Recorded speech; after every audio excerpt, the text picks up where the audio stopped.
सदगुरुवे नमः। सदगुरु ही यथार्थ ज्ञान देते हैं। भगवान श्री कृष्ण ने गीता में कहा है, समम काय शिरो गिरवम धारयंत चलम अस्थिर सम प्रेक्ष्य नासिकाग्रम दिश शयन अवलोकयनम। अर्थात भगवान श्री कृष्ण ने कहा अर्जुन से, देखने की कला बताई। यदि कोई बताने वाला आचार्य नहीं है और कोई अपने मन से करेंगे अथवा करते हैं तो उनका परिणाम बुरा भी हो सकता है और लाभ की हानि जगह हानि भी हो सकती है।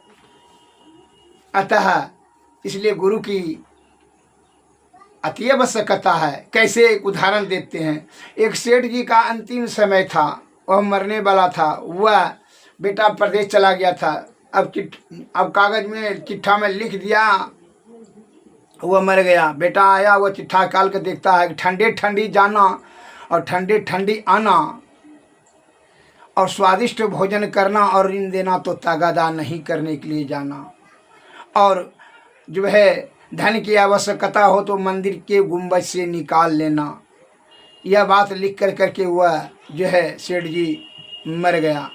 बेटा ने देखा तो वह जो है वह ठंडी ठंडी जो दुकान से उसको था बाजार में 3 कोस पर जो है वह यामा ढलैया कर दिया, पैसा बर्बाद हो गया। नाना प्रकार का जो है विदेशी सब भोजन ला ननवा के खाता था, जिससे कि पैसा व्यर्थ में नष्ट हो गया। धन की बहुत हानि होती जा रही थी और ऋण जिसको देता था वो तगादाई नहीं करता था। इसलिए ऋण जिसको नहीं भी ज़रूरत है उसको जो है ऋण 1 लाख 2 लाख 25-50 हज़ार रोज़ सब ने ले करके चला जाता और फिर देने का ज़रूरत ही नहीं है, क्योंकि इसलिए तगादाई तो करता ही नहीं था।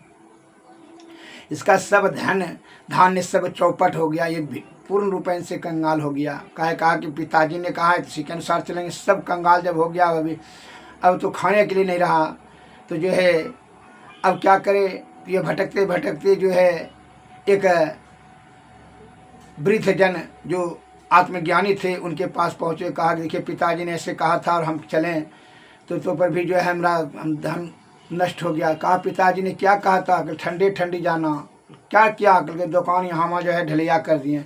कल के उसका अर्थ यह नहीं होता है इसका सवेरे जाना और शाम को आना, इसका मतलब यह होता है तुमने उल्टा कर दिया। कहा अच्छा ऋण देना इसका मतलब जिसको अगर 10,000 दो 50,000 का सामान उसका गिरवी रख लो तब देना को, इसका मतलब यह होता है। और स्वादिष्ट भोजन भूख लगे तब भोजन करना चाहिए, इसका अर्थ यह होता है। विदेशी सब भोजन करने से नहीं होता है, स्वास्थ्य और ख़राब हो जाएगा। और मंदिर के मुहासे पर इसका मतलब है कि जो है माघ महीना शुक्ल पक्ष में